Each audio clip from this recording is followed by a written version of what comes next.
Assalamu alaikum wa rahmatullahi ta'ala wa barakatu.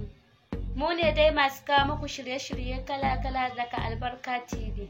Yanzu ga mu da ɗauke da yadda ake koya baƙar humra. Da farko za ka buƙaci wa'annan kayan. Wannan shine ambur, wannan misit, wannan garin baƙar humra, wannan farce, wannan kalo, wannan shine garin sangal, wannan shine madarar turare kala-kala ake haɗa su masu ƙamshi, wannan shine ruwan turaren aladin. Da farko za mu fara daka ambur. Wannan shine jan ambur, gashi yanzu min daka shi yayin luƙi, za mu juye shi a cikin abin haɗi. Yanzu za mu daka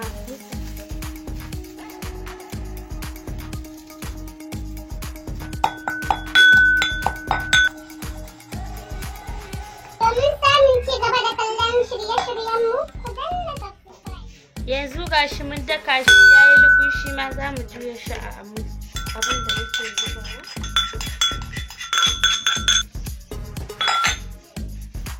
Yanzu za mu zuba garin sandal,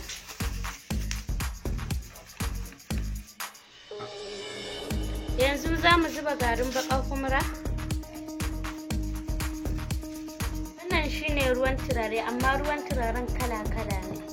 Yanzu za mu yi amfani da aladin, akwai amarya, akwai habiba, akwai matan arewa, kala-kala ne, duk wanda mutum ya fi so. Yanzu mu dai za mu yi amfani da aladin.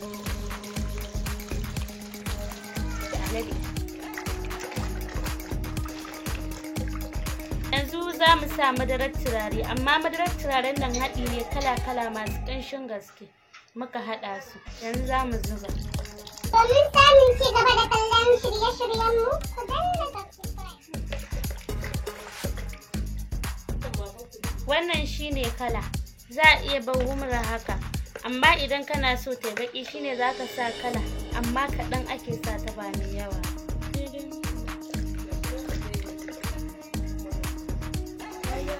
To gashi mun zuba kala, gashi ta ƙara baki yanzu, sai ƙanshi take zuba dama.